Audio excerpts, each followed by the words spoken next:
Generating traffic and sales can be a challenge for online merchants.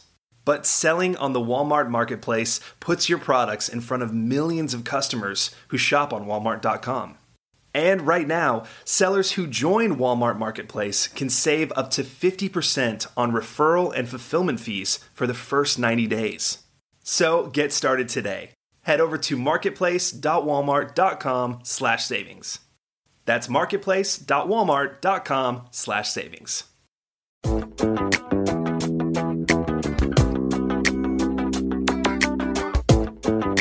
Welcome to E-Commerce Conversations, a weekly podcast focusing on e-commerce topics featuring interviews with prominent people in the e-commerce space.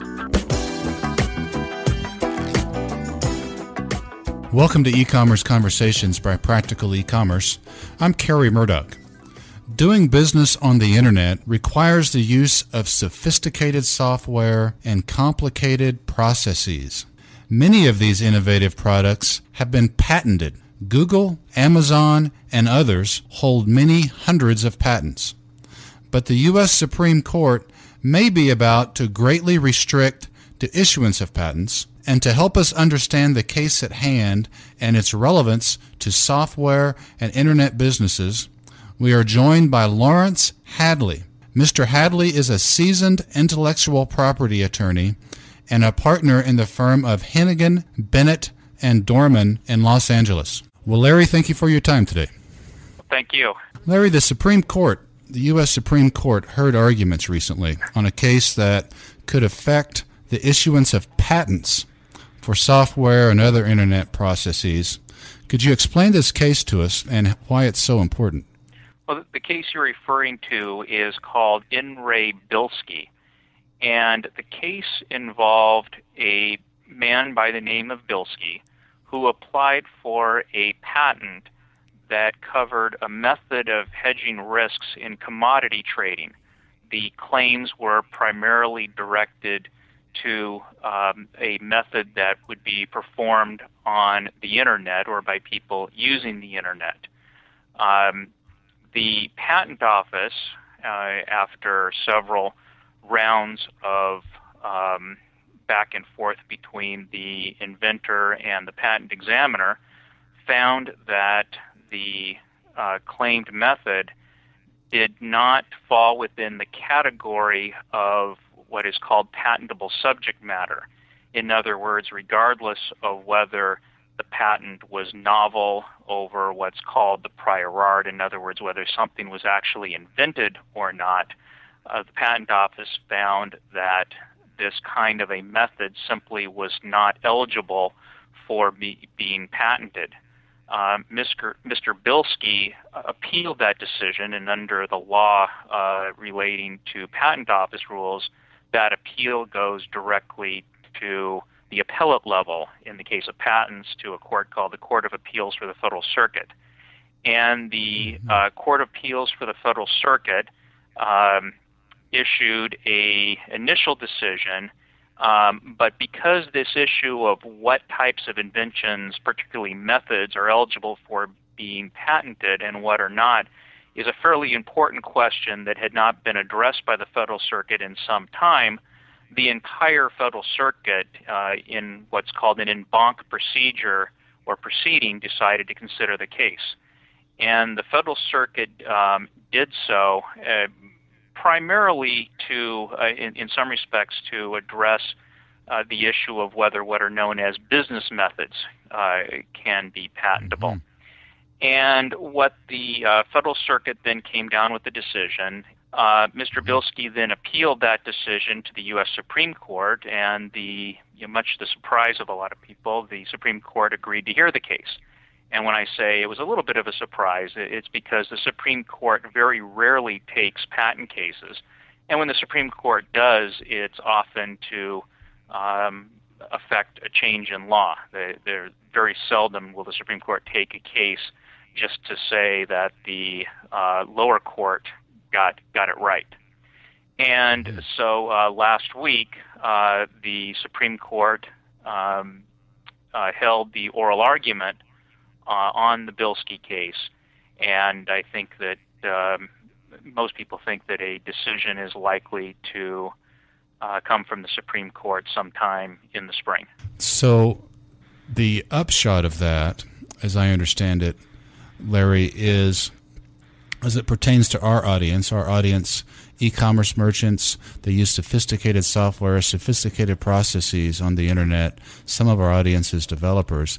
Am I, not being a lawyer myself, but am I asking the right question by saying there's a possibility that certain work processes that are web-related or certain types of software that aren't tied to a machine the court will possibly say those can be patented?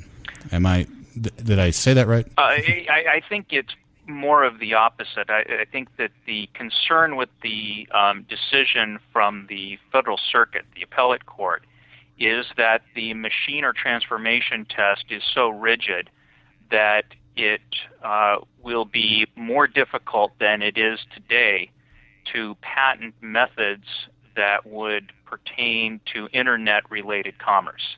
I think it's fairly widely accepted that a number of existing patents that pertain to different ways of doing business or different internet-related inventions are now in jeopardy under the test that the Federal Circuit established. And judging from the oral arguments by the Supreme Court, I would say that the Supreme Court likewise is very skeptical as to whether those types of inventions really qualify for patents. The Supreme Court there are really three things the Supreme Court could do. One is say that the Federal Circuit is right. Another would be to make it even more difficult to get patents on what are known as business methods, or could make the test more lenient. But since the Bilski decision at the Federal Circuit, there are lower courts that have essentially said that the Bilski decision means that business methods are no longer patentable. It's interesting. What about the patents that have been issued based on a business method? Well, the status of those is that what has been patented is still patented. There is really nothing that happens to those patents. But if an owner of those patents, one of those patents, were to try to enforce it against a infringer, then the infringer could raise the argument in court that the patent is not valid under the new Bilski test because it covers ineligible subject matter, and ask the court to find the patent invalid. In fact, I had a case just earlier this year in which I did just that. My client was sued for infringement by a holder of a business method, and I argued to the district court that under this Bilski test, the machine or transformation test, that the patent was invalid, and I prevailed for my client on that very ground. Now, that case is up on appeal, and whatever the Supreme Court does may have an effect on that decision. Can you think of an internet-related activity or process that could be patented? If the Bilski case holds, can you think of one that can be patented? The Patent Office is still granting business method patents today under the new test. But what the Patent Office is doing is focusing on this particular machine test.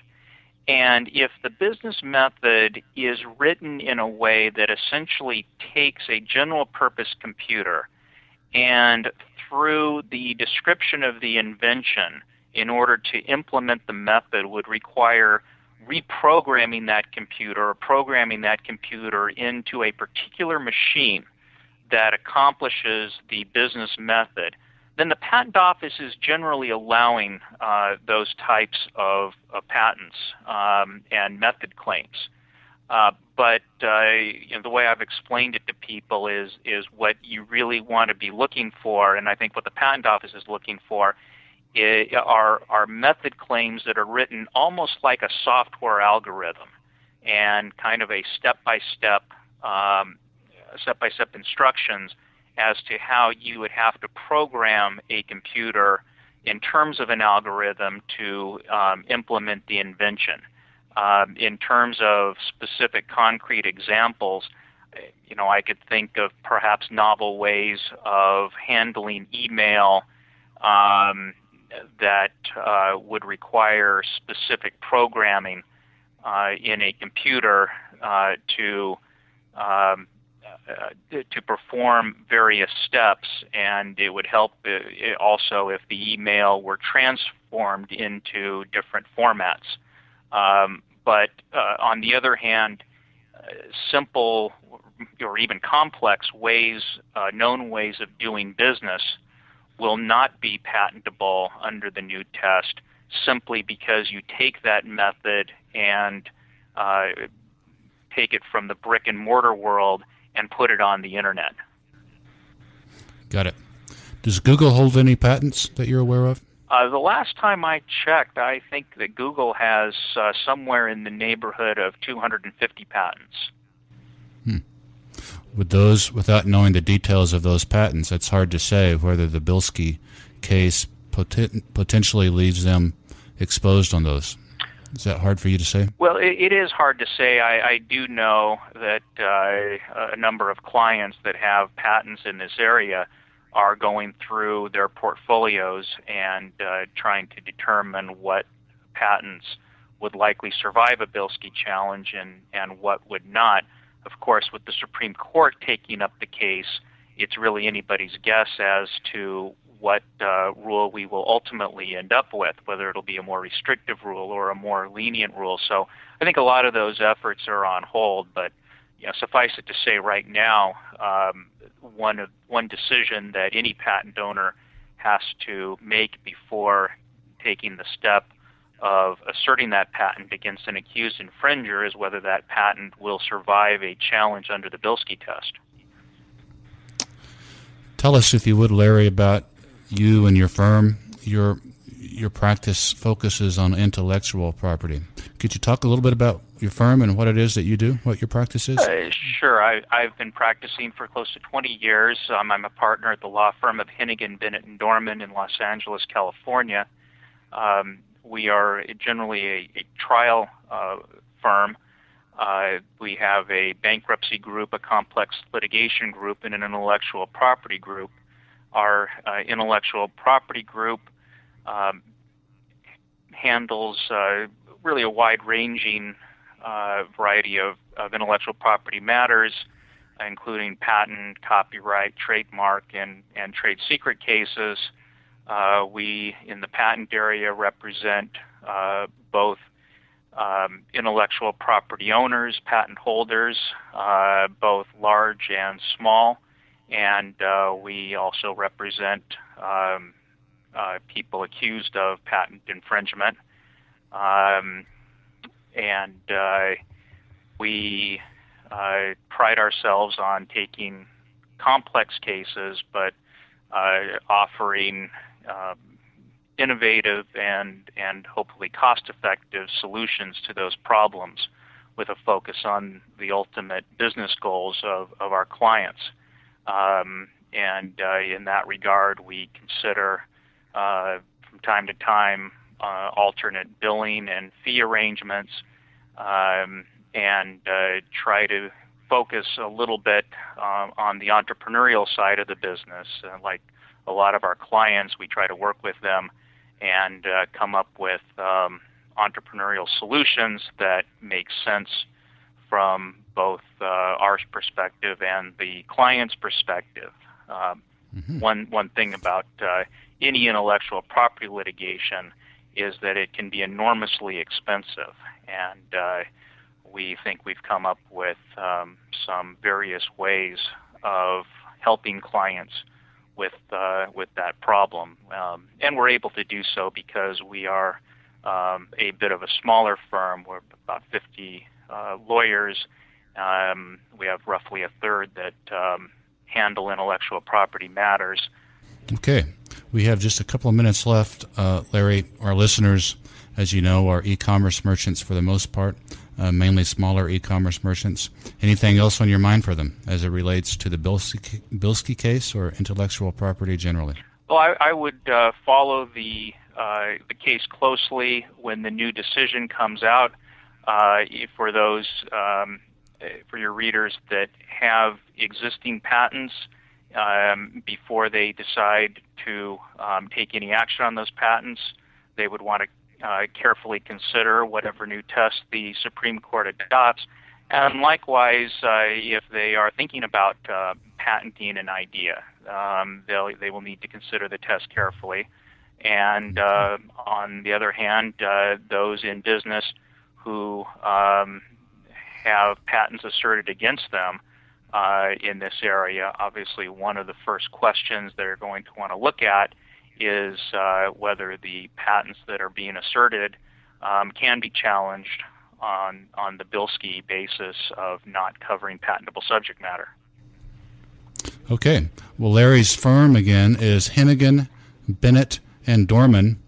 Larry, I believe you have a website of hbdlawyers.com. Did I say that correctly? hbdlawyers.com? Yes, that's correct. Okay. And Lawrence Hadley, a partner with Hennigan, Bennett, and Dorman. We want to thank you for your time today, sir. Well, thank you. That's all the time we have for this week's e-commerce conversation. I hope you enjoyed it. Please tune in next week for another new episode.